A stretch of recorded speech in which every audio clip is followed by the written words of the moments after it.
Hello दोस्तों।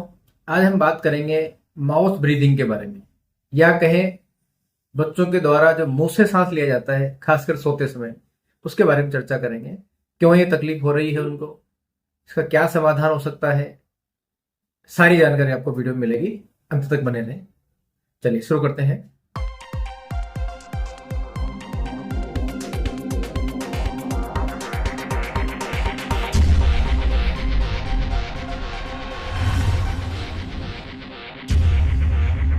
सबसे पहले बात करते हैं, कोई भी बड़ी उम्र के हों या छोटे बच्चे हों या 10, 12, 15 साल के बच्चे हों, मुंह से सांस तभी कोई लेगा जब वो नाक से सांस नहीं ले पा रहा। बहुत सिंपल सी बात है। नाक से सांस नहीं ले पाने का सीधा सा मतलब हो गया, नाक में कहीं ना कहीं कोई अवरोध है। अवरोध क्या क्या हो सकता है? सबसे पहला, कॉमन कोल्ड या फ्लू। जुकाम किसी को हो जाती है तो उस वजह से नाक में गीला सा पदार्थ भर गया या ड्राई हो गई नोज, तो उस वजह से अंदर से नाक से हवा नहीं जा सकती, तो वो व्यक्ति फिर या वो बच्चा मुंह से ही सांस लेगा। एक सिंपल सा कारण तो ये है। दूसरा कारण है एलर्जी। काफी लोगों को आप हम देखते हैं आजकल बहुत एलर्जी की प्रॉब्लम है। किसी को बहुत सारी छींकें आ रही है, नाक भरे रहते हैं, नाक बहते रहते हैं, जुकाम या खांसी बार बार होती रहती है। तो बच्चों में भी है, बड़ों में भी है। तो जिन बच्चों को एलर्जी की प्रॉब्लम है उनको नाक का ऑब्स्ट्रक्शन हो सकता है और नेजल ऑब्स्ट्रक्शन की वजह से मुंह से फिर उनको सांस लेना पड़ता है। तीसरा कारण हो सकता है ऐसे बच्चों में टॉन्सिल्स बढ़े हुए हों या एडिनॉइड्स बढ़े हुए हों। एडिनॉइड्स नाक के उस हिस्से में पाया जाता है पीछे वाली दीवार पर जहां नाक गले में मिलता है। तो वो अगर साइज बढ़ जाता है तो नेजल पैसेज सकड़ा हो जाता है। टॉन्सिल भी नाक और मुंह जहां गले में मिलते हैं वहीं पर पाए जाते हैं, तो उनके बड़े होने से भी नेजल पैसेज में ऑब्स्ट्रक्शन आ सकता है। यानी कि ऑब्स्ट्रक्शन किसी भी वजह से हो, नाक से सांस लेने में दिक्कत आ रही है अगर बच्चे को, तो मुंह से सांस लें।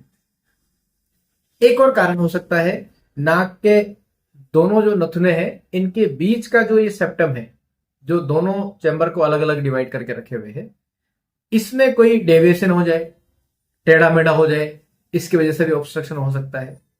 और साइनस की प्रॉब्लम किसी के ज्यादा समय से है तो उसको भी प्रॉब्लम हो सकती है कि वो मुंह से सांस लेना पड़ रहा है। कुल मिलाकर के बात यह है कि नाक में किसी भी तरह का ऑब्स्ट्रक्शन हो, किसी भी कारण से हो, अगर नाक से सांस लेने में दिक्कत है तो बच्चे मुंह से सांस लेंगे, स्वाभाविक सी बात है।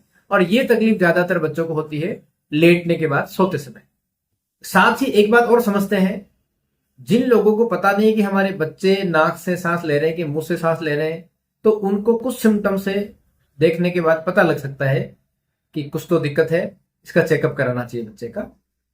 पहला सिम्टम है मुंह खुला हुआ रहेगा।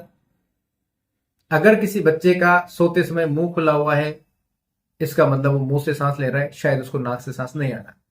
दूसरा सिम्टम हो सकता है खर्राटे, स्नोरिंग वाली आवाज आना, इसका मतलब कहीं ना कहीं ऑब्स्ट्रक्शन आ रहा है। तीसरा हो सकता है उसके माउथ में बहुत ज्यादा ड्राइनेस रहना, क्योंकि मुंह ज्यादातर केस में खुला रहेगा तो मुंह में ड्राइनेस बताएगा वो बच्चा। ऐसे बच्चे ठीक से सोने में भी उनको दिक्कत आती है, बार बार वो करवट चेंज करते रहेंगे क्योंकि उनको ऑब्स्ट्रक्शन की वजह से सांस में तकलीफ आते ही और उनकी नींद खुल जाती है, तो फिर वो हलचल करते हैं। तो जो बच्चे नींद में बार बार जगने की जैसी स्थिति में दिख रहे हैं, हिल रहे हैं, डुल रहे हैं, उसमें भी अपन ये चेक कर सकते हैं कि कहीं ऐसा तो नहीं कि उनको ऑब्स्ट्रक्शन आ रहा है सांस लेने। अब बात करते हैं कि पता हमने कैसे भी किया या हमको पहले से पता है, तो फिर उपाय क्या है? साधारण से उपाय तो ये होता है कि नेजल स्प्रे दे दिया जाता है ताकि नाक बंद नहीं हो। लेकिन अगर रेगुलर बेसिस पे नेजल स्प्रे का यूज होगा तो मेरे ख्याल से उसमें स्टेरॉइड वाली चीज आती है, तो वो भविष्य में नुकसान कर सकती है।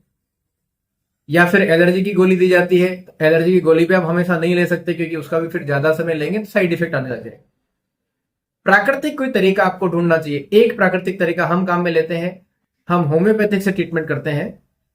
बच्चे में एलर्जी हो या अंदर मांस बढ़ा हुआ हो नाक में, या एडिनोइड्स बढ़ गए हो, या टॉन्सिल बढ़ गए हो, या सेप्टम में डेविएशन हो, समस्या कोई सी भी हो, जब हम बॉडी के इम्यून सिस्टम पे काम करते हैं सटीक दवा दे करके, तो इम्यूनिटी धीरे धीरे उसकी स्वस्थ हो जाती है बच्चे की, और वो जो समस्या है उसको रहना बंद हो जाता है। टॉन्सिल से तो टॉन्सिल से छोटे हो जाएंगे, नॉर्मल शेप में आ जाएंगे।